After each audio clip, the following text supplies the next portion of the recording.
Hello YouTubers, welcome to another episode of the vlogs. Today we have another suit Monday, but before we put the suit on and fuel up a little bit, I walked into the kitchen to get the food and there is a bird.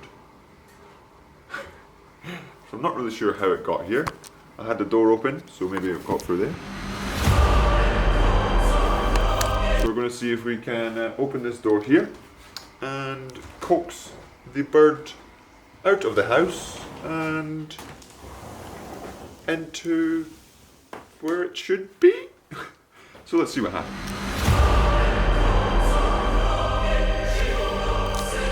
So it's just chilling on the oil now. You're supposed to go out there. Come on then.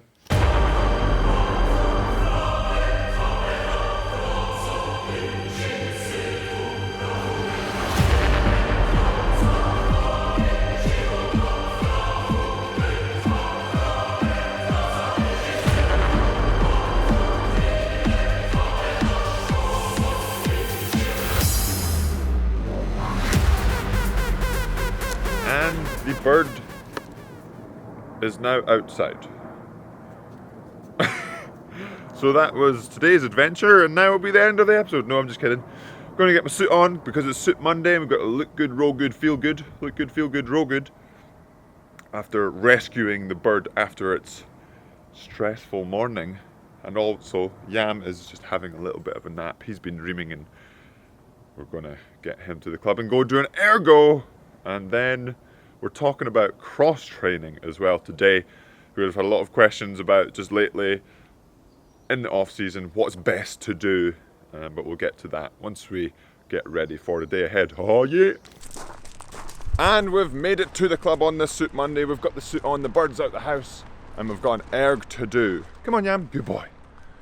But now, as we get into the club on this Suit Monday, walk Yam, get changed, get ready to hop on that erg for the first exercise of this new week. Oh yeah!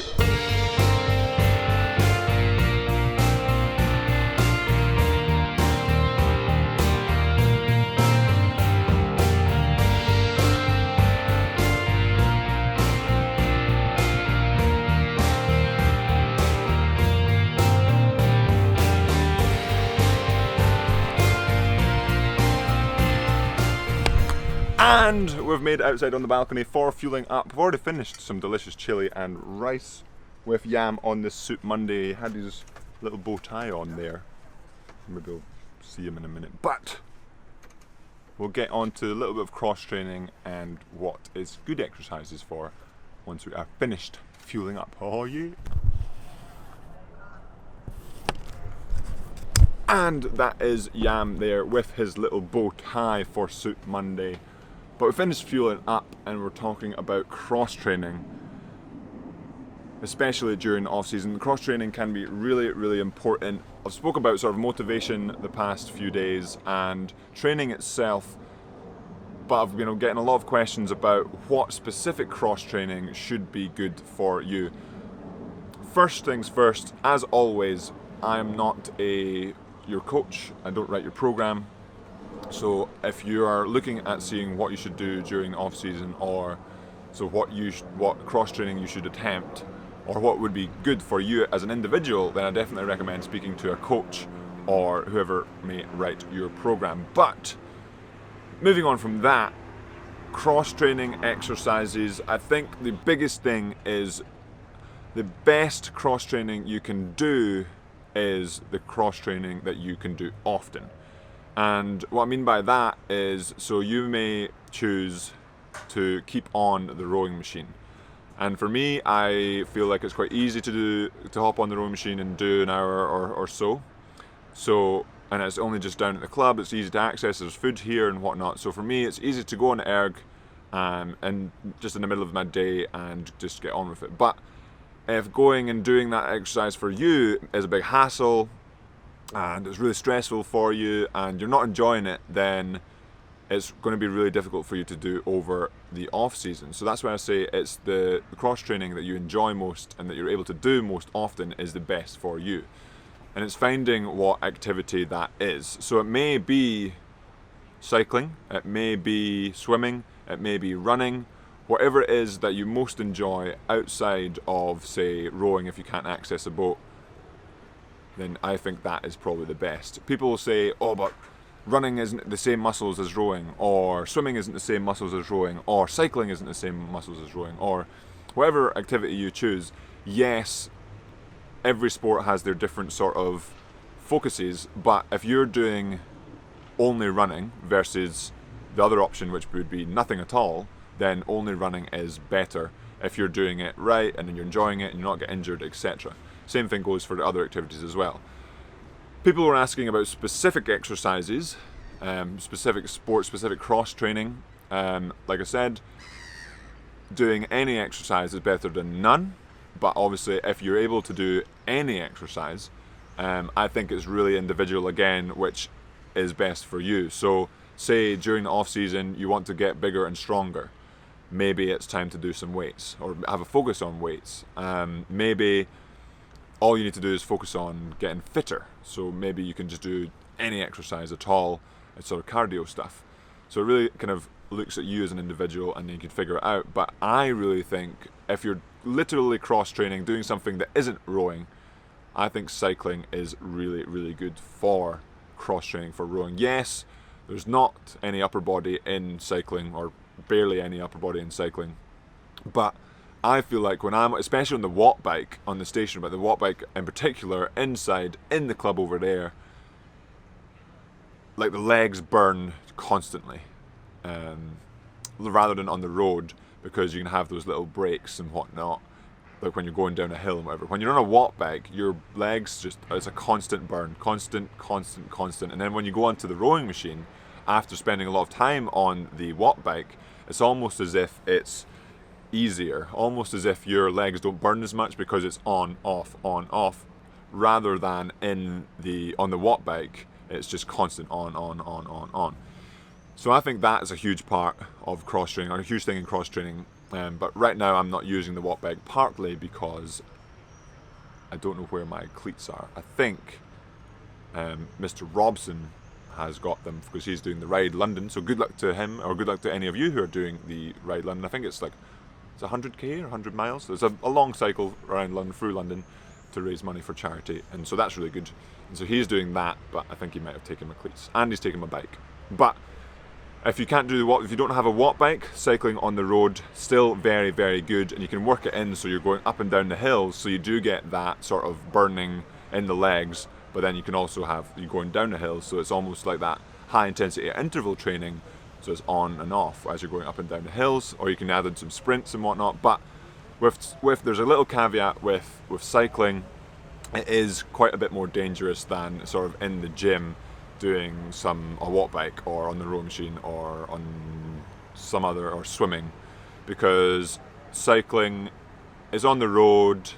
You have people on there that don't necessarily pay attention to where they're driving, and some people can get hit, and I've seen it happen time and time again where we're out on a training session and someone either loses control on their bike or is hit by something on the cycle, so which can be very, very frustrating, especially during the off season when you're supposed to be working on something, whether it is your fitness or your strength, and then you can't work on that anymore because you've got injured. So that is the caveat with road cycling, is it is a bit more dangerous, but it is very almost freeing, because for me, especially in the winter and off season, you're kind of stuck indoors or stuck in a stationary fitness device, and so when you're out on the road out cycling, you're very sort of out in the world, and the scenery is always changing obviously, and you're flying by and you're getting a little bit of adrenaline going down the hill fast and whatnot there, but obviously trying to be as safe as possible, of course having the helmet on and all that stuff. But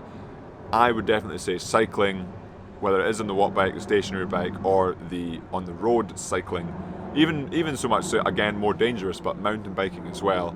You can go up, or even mountain biking, you can go up the hill in mountain biking, very slow but very taxing, and then perhaps walk down again. That would be, I mean, you lose out quite a lot of the fun of going downhill, but it is quite a bit safer and less dangerous. So that's another thing. But I think cycling is a huge, huge thing for cross training in rowing, but just like I said, if you're able to focus on an exercise, it's kind of looking at what you individually have to work on, for one, and also the best exercise that you can do for cross training is the one that you can do consistently, whether that is because you enjoy that activity more, because it's more accessible, because there's multiple people doing that exercise and so they're doing it, so you should join in as well. But there's loads of factors that enjoy why you might be enjoying the exercise. And then thirdly, if you have a choice of exercises to do, I would pick the watt bike first if you can deal with sort of staring at the screen, and then cycling if you're able to be safe and accept the increase in risk of injury. But if you can go out at a quiet time, maybe like a Sunday morning or the morning of any day really, so the traffic is lower, and you can sort of avoid more people on the road, that would help reduce the risk a little bit, but that's all sort of separate. And that will be it for today's video. I'm going to keep on with the ergs, just maybe add a little bit more towards the end of the week. The erg today, a little bit easier. I was around, what did the split say? I think it was faster than before, but it felt easier. So we're getting towards the body is getting back to where it was, so I didn't take a lot of time off, so it wasn't sort of away from a high level.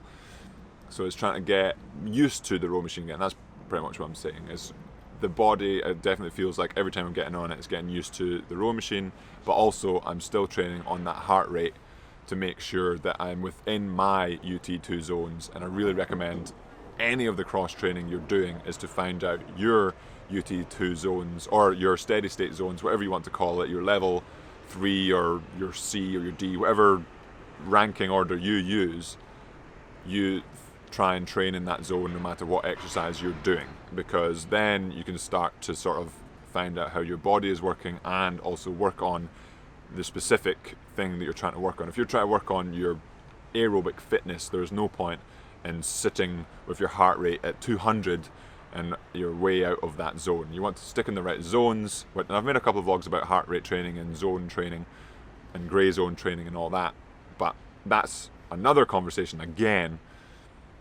So stick to those zones, whatever exercise you do, but also make sure you enjoy that. And that will be it for today's video, Yam Squad. Hopefully you enjoyed it. Hopefully you enjoyed a little bit of the chat. Let me know in the comments below if you sort of like the format where I'm sitting chatting, but that will be it for today's Soup Monday. Let me see if I can get Yam up here. Yam. Here he is. Oh, look at that. And his bow tie as well. Yes, hello puppy. He's very sleepy. Yes, he is. Yes, he is. Okay, but that will be it for today's video, Yam Squad. Hopefully you've enjoyed it. And remember to subscribe if you haven't already. Hit that like button. And we will see you tomorrow.